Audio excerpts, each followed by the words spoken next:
I'm not a life coach. I'm not a therapist. I'm a mom. I appreciated February 3rd. Goodbyes. And the reason why I do this is because I feel stuck. I do feel stuck. And it's hard, I think, as witnesses, as when we leave, we don't even get to say goodbye. I mean, I guess you could call people after or before you do what you're going to do, or before you get disfellowshipped. But you just don't have an ability to say goodbye.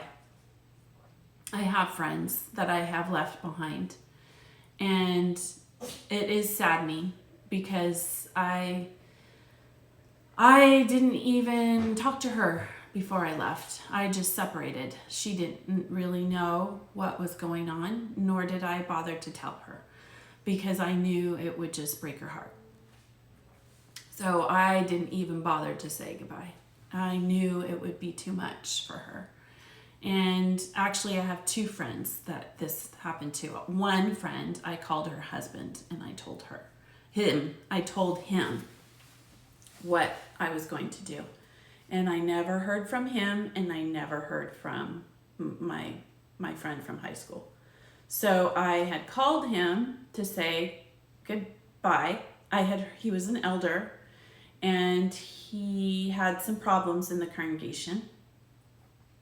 And I guess he spread it out, and she had told me, my good friend had told me, that he was talking about it with other brothers and sisters, and he was very frustrated and angry. And so when I called him, I thought I would get some sort of a different reaction, and he never did call me back.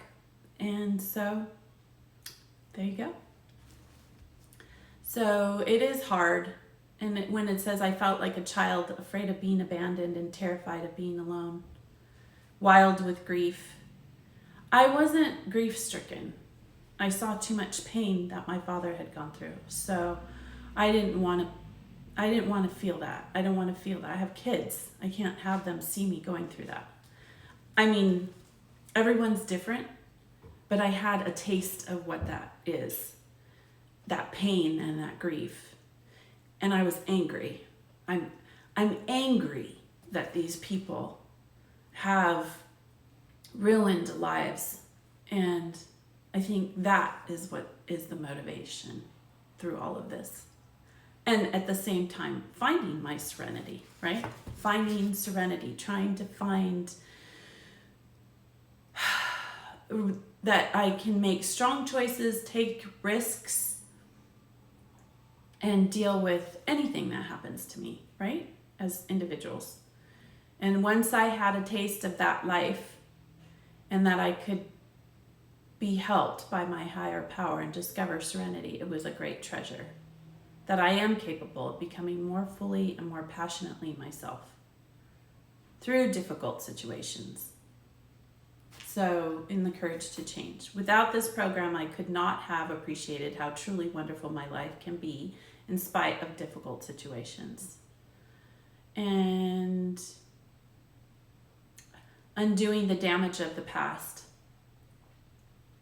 I think that is another.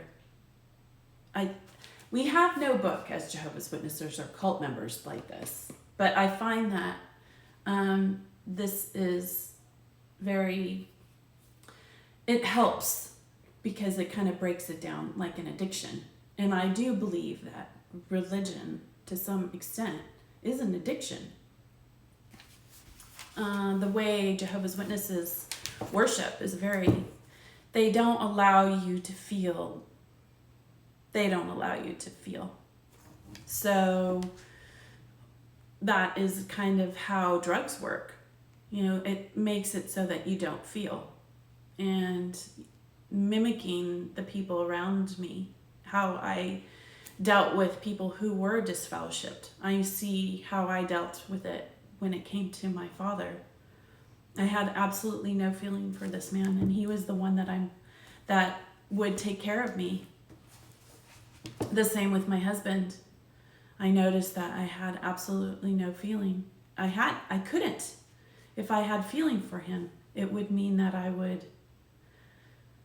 I could cave as a Jehovah's Witness. I couldn't have feeling for these men in my life that were powerful and loving and kind and definitely independent in their thinking, because my father was an independent thinker along with my husband. It's why it took so long for him to come back into the organization, 15 years. So, and when he finally did, his child gets molested and he feels like there is no power to protect his family, and then he kills himself later. So, power that's taken away from us as Jehovah's Witnesses. You have to submit. You have to submit to the organization, to the branch, to the elders. You have to submit. Very much like the slaves. Very much like the slaves that Frederick Douglass had explained. They had to submit. They could not get educated. And once they started getting educated, it was a red flag to the slaveholders. It's not unlike the organization. They don't like us being educated. Yeah, so being okay with the separateness. And hopefully with my friends and their families, they'll open their eyes to see the importance of getting out of the organization. And hopefully our paths will cross again. And if not, I'm not going back on that road. No way. So I hope that this helps you on your healing journey, listening to me and trying to work it out for yourselves. Everybody is a little different and has lots of different stories. And I hope you can heal through your pain today, healing through our pain and finding strength in it as well. Okay, I hope this helps you on your healing journey. Follow your bliss and be good humans.